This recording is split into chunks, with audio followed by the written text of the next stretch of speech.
Assalamualaikum warahmatullahi wabarakatuh. Halo anak-anak, apa kabar kalian di rumah? Semoga kalian bersama keluarga sehat dan tetap semangat. Nah, anak-anak, kali ini kita akan belajar tema 5, subtema 4, pembelajaran 4, 5, dan 6 tentang cuaca, musim, dan iklim.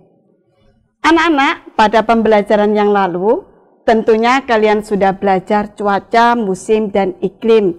Nah, saat ini pada pembelajaran 4, supaya kalian lebih jelas lagi, kita akan belajar tentang perbedaan cuaca, musim, dan iklim. Nah, coba kalian amati perbedaan cuaca, musim, dan iklim. Cuaca, keadaannya sifatnya mudah berubah-ubah. Kemudian, cuaca terjadi dalam waktu yang singkat dan dalam wilayah yang sangat sempit. Perubahan cuaca bisa kita amati dalam hitungan jam atau hari. Kalau musim, ini keadaan cuaca yang sering terjadi pada waktu tertentu. Musim juga terjadi dalam waktu yang lebih lama daripada cuaca. Musim dapat diamati dalam hitungan bulan. Kalau iklim, sifatnya stabil, tidak mudah berubah. Terjadi pada wilayah yang luas dan pada waktu yang sangat luas. Iklim dapat diamati dalam hitungan tahun. Nah, inilah anak-anak perbedaan antara cuaca, musim, dan iklim. Anak-anak sudah mengenal iklim, yaitu keadaan cuaca yang terjadi pada wilayah yang luas dan pada waktu yang sangat panjang. Nah, iklim inilah yang menyebabkan adanya musim yang ada di bumi ini. Musim di bumi ini ada 6 anak-anak ya, di antaranya adalah 1, musim dingin, musim panas, musim gugur, musim semi, musim hujan, dan musim kemarau. Nah, tapi anak-anak, di negara kita, negara Indonesia ini memiliki 2 musim, yaitu musim hujan dan musim kemarau. Kenapa? Karena negara kita adalah negara tropis, negara yang dilewati oleh garis khatulistiwa. Anak-anak, selanjutnya, manfaat sikap bersatu dalam kebersamaan, apalagi anak-anak ya, ini adalah musim penghujan. Rasa-rasanya kebersamaan itu sangat dibutuhkan anak-anak ya. Nah, salah satu sikap bersatu dalam kebersamaan adalah bekerja sama. Nah, ini anak-anak ya, bekerja sama yang kita lakukan dalam sehari-hari adalah contohnya misalnya di rumah anak-anak ya, bekerja sama adalah membersihkan rumah, membersihkan pekarangan rumah. Nah, itu anak-anak kalau kita bisa melaksanakannya dengan baik, maka akan terwujud pekerjaan dapat cepat selesai. Kemudian, pekerjaan berat pun menjadi ringan. Dan pekerjaan yang sangat sulit menjadi mudah. Nah, ini anak-anak ya. Jadi manfaat bersatu dalam kebersamaan ini kalau kita laksanakan betul, maka akan menjalin persatuan dan kesatuan di antara keluarga. Anak-anak, olahraga juga sangat penting untuk kesehatan kita. Nah, Edo dan teman-temannya ini sering sekali bermain lompat-lompatan. Nah, mereka menggunakan kombinasi gerak tolakan, melayang, dan mendarat. Nah, anak-anak, kombinasi gerakan tolakan, melayang, dan mendarat ini adalah merupakan teknik dasar lompat jauh. Jadi anak-anak, gerakan ini hanya ada di lompat jauh. Nah, siapa yang tahu di antara kalian apa itu lompat jauh? Lompat jauh adalah gerakan melompat ke depan dengan bertolak pada satu kaki untuk mencapai suatu kejauhan. Nah, agar kalian lebih paham bagaimana gerakan lompat jauh, silakan kalian amati gambar berikut ini.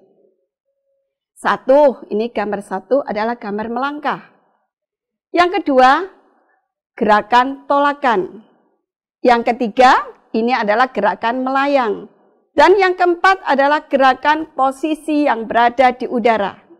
Kemudian gerakan 5 dan 6 adalah gerakan mendarat. Lah, ini anak-anak, gerakan lompat jauh nanti bisa kalian praktekkan bersama teman-teman kalian di rumah. Anak-anak, kita selanjutnya pada pembelajaran 5, yaitu manfaat sikap bersatu dalam keberagaman di sekolah.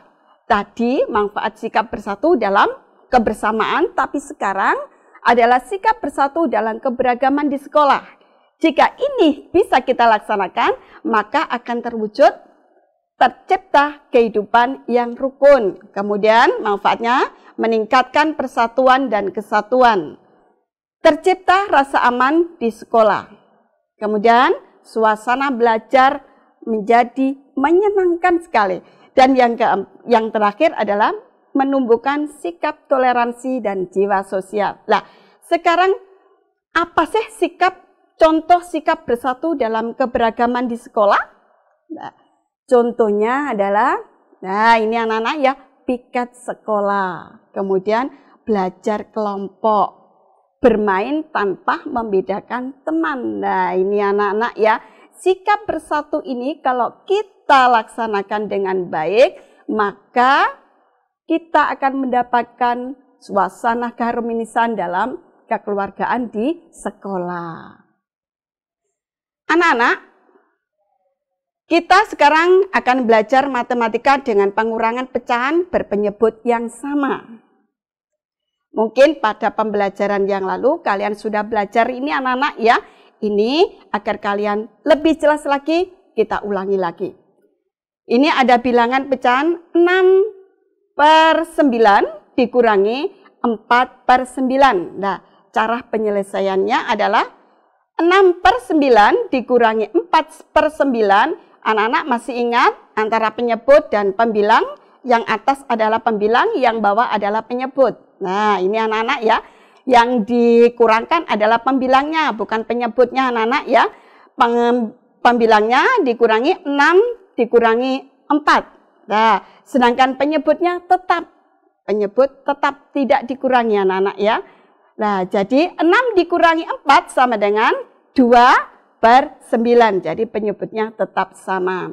Nah, selanjutnya kita akan mengerjakan soal latihan pengurangan bilangan pecahan dengan menyebut penyebut yang sama.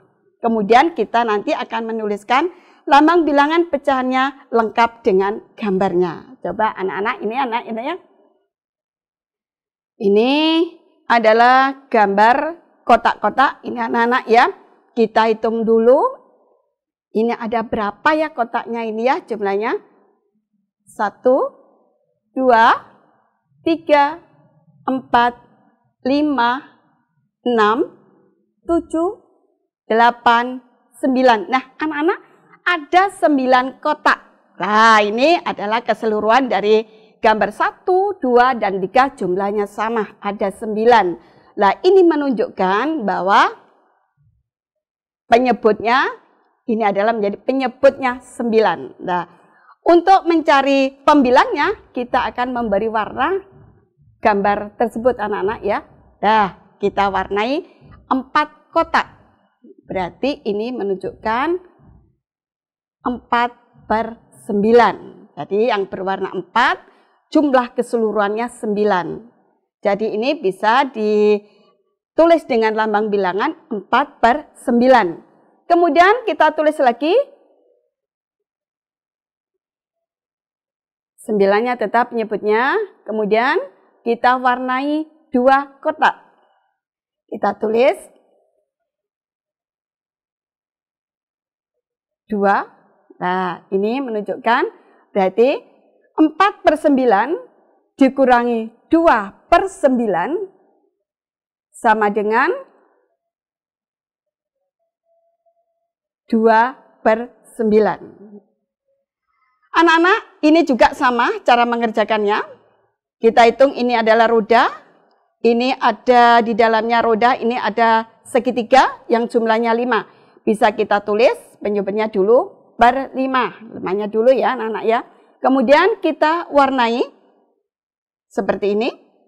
Jadi ini menunjukkan 3/5 dikurangi 2/5 sama dengan 1/5. Nah, anak-anak, untuk soal berikutnya bisa kalian kerjakan sendiri. Jika ada sesuatu yang kalian belum paham, bisa ditanyakan pada mama atau papa yang ada di rumah.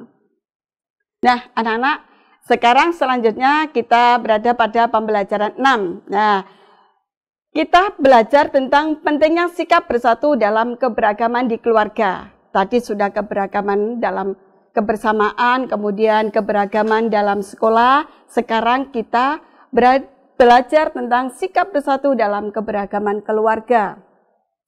Anak-anak, kerukunan dalam keluarga itu dapat terwujud jika dengan menerapkan sikap bersatu. Nah, sikap bersatu dalam keluarga itu dapat diwujudkan dengan cara gotong royong, tolong menolong, saling menghargai, dan mematuhi aturan yang ada dalam keluarga. Nah, ini anak-anak ya, di dalam setiap keluarga pasti memiliki keberagaman.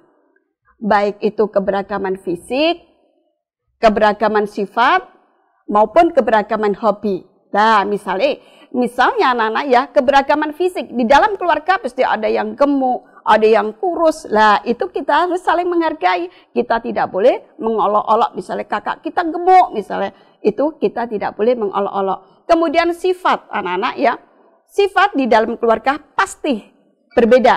Nah, ini ada yang suka humoris, ada yang suka melucu, ada yang suka pemarah dan sebagainya. Nah, itu harus kita sikapi dengan saling menghargai. Begitu juga dengan hobi. Di dalam satu rumah mesti dalam suka makanan itu pun berbeda. Ada yang suka bakso, ada yang suka rawon, ada yang suka soto dan lain sebagainya. Itu menunjukkan keberagaman yang ada di dalam keluarga.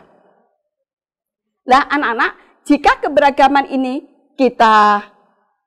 bisa kita wujudkan, maka kita akan mendapatkan keluarga kita, keluarga yang harmonis, keluarga yang rukun, dan keluarga yang bahagia. Nah, anak-anak, sekarang kita akan membuat kotak informasi. Nah, ini kalian mulai belajar, mulai dari PBL 4 sampai 6 ini mungkin banyak sekali informasi yang kalian dapatkan.